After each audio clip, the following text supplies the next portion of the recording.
The opposition People's National Party has now launched its 2025 election manifesto, so we're spending the program today looking at the issues. Thank you so much for joining us. I'm Dion Jackson Miller. This is All Angles, and just to make the point from now, when the Jamaica Labour Party publishes its manifesto, we'll offer them equal time, all right?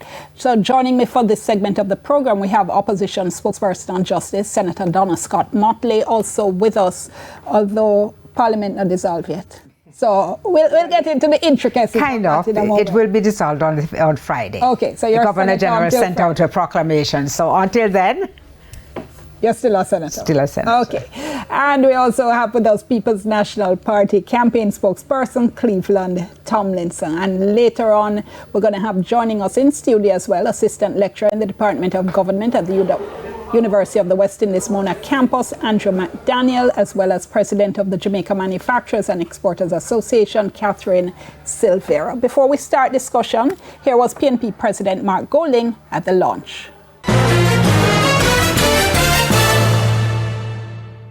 It stands on 10 pillars: justice for all, access to quality education, modern infrastructure, agriculture and food security, innovation and industry, care for the vulnerable, accountability in governance, land and housing, opportunity for youth, violence prevention, and environmental resilience. These pillars are a compass. They will guide us to invest in people.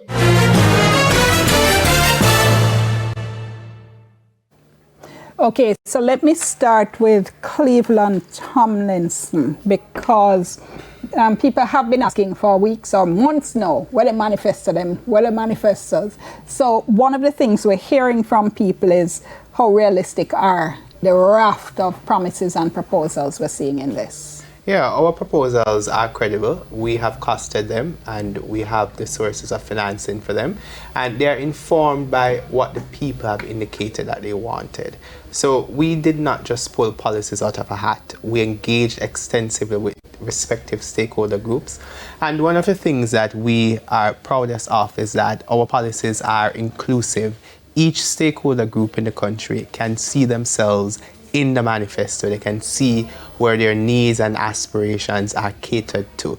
So we're happy about that fact, and they represent our policy prescriptions and our programs that will last for one term. So they represent what will roll out over the first term, which is 5 years. So some will not be able to do immediately given the constraints and given that we are inheriting a budget that was designed and crafted by the Holness administration.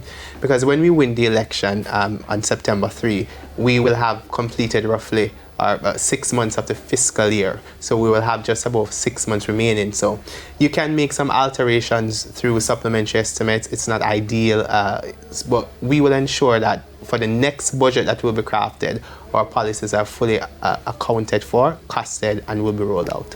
And one of the questions always, Senator, is that people say, but it's easy to make promises. How do we know you guys can do this? I think we have laid out a credible plan. Throughout the entire manifesto, there is a theme in all the aspects, and it is about inclusiveness. It is about partnerships. It's about engaging persons. It's about consultations. You will see where we say that we are going to be working with the church. We're going to be working with the schools. We're going to be working with communities. And that, I think, is a way in which you achieve change and transformation. You have to work with the persons who are on the ground. So do I think it's an attainable goal? Do I think it's an attainable mission? Of course I do. In fact, I'm totally excited by the fact that people are actually at the center of our development. Well, you spoke at the launch and you spoke about constitutional amendments. Take a look.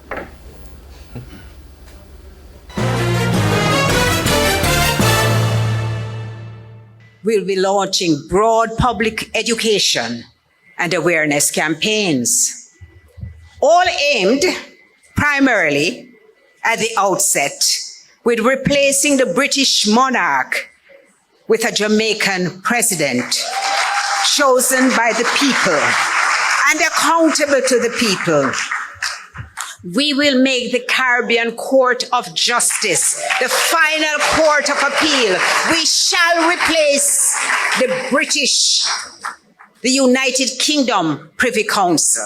We shall have a discussion and consider fixed election dates and term limits. And this is no idle promise. And to those of you who are not here but are listening, we shall expand the Senate to broaden representation to include the diaspora, persons with disabilities, and the Rastafari and Maroon communities. Okay, so here's my question now on the constitutional amendment issue, because for whatever reason, the opposition didn't play ball with the government this time around when they wanted to remove the king as head of state. I know you had your reasons, but put aside the reasons for a moment. You can't do it either without the support of the other side. So what makes you think a JLP, if they're in opposition and you're in government, will play ball so that you can get to either remove the Privy Council and put in place a CCJ, or remove the king as head of state? Well, let me tell you what we would do differently. We would at least have a discussion and engage the opposition about their concerns. We would talk it through. These are the practices that this very administration promotes. Mediation, they say, is one of their pillars. Yet we were never able to get an understanding of why it was that they were so resolute against the Caribbean Court of Justice. We asked for it. We said, let's talk about it. What I think their being in opposition will do is that the people will be able to test their sincerity on many things. Do recall that it was in 2015 when we tabled the bill for the Caribbean Court of Justice to be our final court of appeal. There was a matter of the undated letters of resignation. The then leader of opposition, who is now the Prime Minister, had been so determined not to join the Caribbean Court of Justice that he went to lengths to ensure that no senator would feel free enough to give us that one vote to make that hope, that outcome become a reality. And the courts, of course, struck it down. So we will get a chance now to see whether or not it was just a feeling, whether or not there's a sincere position, whether or not there is any real reasoning behind it, because we will see whether we'll get that one opposition vote. I am confident that we will. You see my question though, because lawmaking is as much political as it's legal. And as I said, having not cooperated with the government this time around, you may find yourself in the same situation. Is all I'm saying when we look at that clip in which you're being very positive that we will do this. I am very positive. I am very positive that if there are no undated letters of resignation, that opposition senators will join the government in achieving this singular goal. You've had private assurances of that? Well, I have not had assurances, but I know the views, and I think Mr. Hollis knew the views then. That is what propelled him into having these undated letters of resignation crafted. And he used it in particular against two persons, if the public remembers. I'm nearly out of time, but I have to ask in relation to the proposal to amend the Senate, why do Jamaican politicians have this obsession with bringing into our parliament people who don't live here to make our laws? And I'm speaking here about clearly the diaspora. They don't live here. Why, but they can bring a very important perspective. But they don't live here. Do they have to? Perspective to NGOs, to boards, to organizations, to consultancies, to advisory boards. Why should they be making laws for a country that they don't live in?